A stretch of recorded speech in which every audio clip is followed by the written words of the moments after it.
I'm Awais Javed, and we are making presentation on heat exchangers, and alongside me is Mr. Kashif Sardar.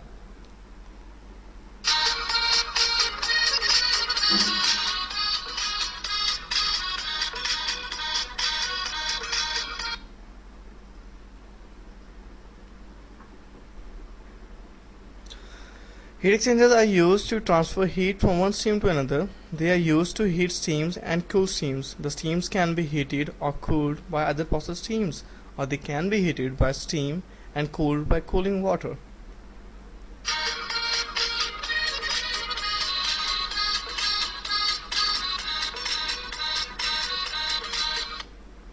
The driving force for the operation of heat exchanger is the temperature difference.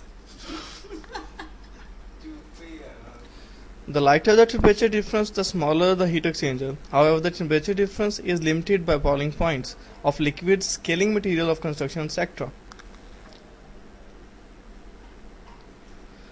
Heat exchangers comes in many different types: co-current, counter-current, double pipe, spiral, finned, compact, shell and tube heat exchangers. And the explanations of these heat exchangers are in coming slides. Co-current counter-current heat exchanger. The exchanger is constructed of concentric tube. One fluid occupies the outer pipe, the other the inner. Co-current, fluid flow in same direction. Counter-current, fluid flows in opposite direction, and diagram is shown below.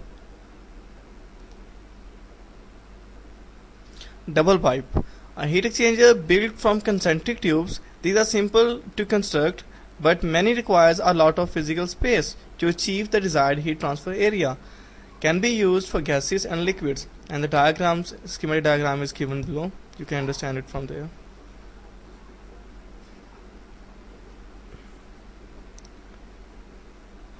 This is an can see the picture of double pipe heat exchanger, and it's a cross-sectional view of the double pipe heat exchanger, showing almost all the exchanger different containers containing water, and different pivots can also be seen, which also cause some losses. The next picture will show the front view. This picture is showing the front view of an exchanger, and this is, you can see the bends there, and these bends causes the pressure drop and different drops and different friction factors also to the fluid flow.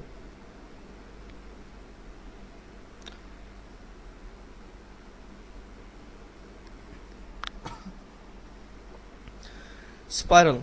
Constructed from sheets of metal wound in circular fashion, the fluid flow in adjacent chambers between the sheets of metal. The diagram can be seen that these are the different plates of metals, and the arrow shows that the fluid is flowing in this direction inside these metal tubes. The next one is finned. Contain fins on one heat exchange surface to increase the heat exchange surface area. Fins are actually the extended surfaces attached to the surface of a heat exchanger, and they can increase the heat transfer area, and a shorter or a small length exchanger can be used. Compact heat exchangers construct from round square channels. Car radiator is an example of this type. You can see the car radiator and different, and the function the car radiator shows is exactly the same as compact heat exchangers. In other words, car radiator have the compact heat exchangers for the transfer of heat.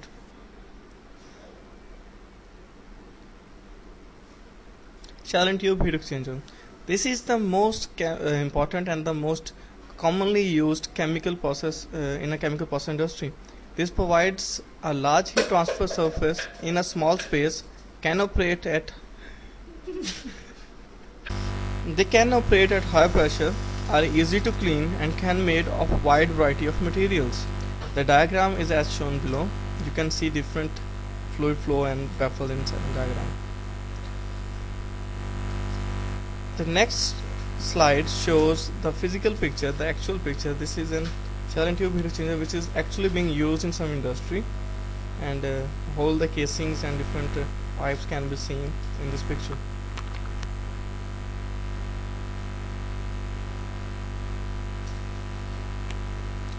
This is another schematic diagram of one shell pass and tube pass exchanger.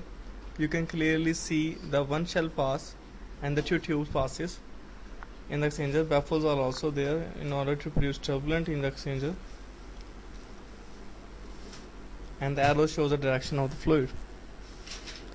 This is another picture, and same in this picture there is a difference between there are two shells and four tube passes. You can see the direction of the arrows showing the fluid flow, and the small arrow showing the tube flow in the tubes, and the big arrow shows the flow of fluid in the shell. These are the different temperature profiles being used in heat exchangers. The first one is the temperature profile for one shell 2-pass exchanger, and the second one on my right side is an example of 2 shell and 4 passes. And temperature decrease can also be seen, and the second profile is not possible in actual considerations. This is another picture of one shell and 2-pass tube-pass exchanger. This is a physical picture, and I have captured it with my own hands in some industry. That was Parker Up if somebody really want to know that.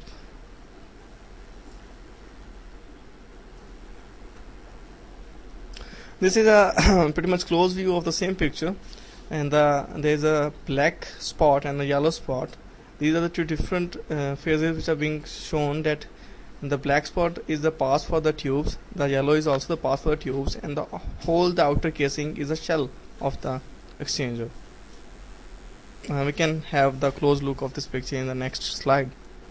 This is a pretty much close look of the same picture, and this will help you to understand the exchanger much easily and much properly.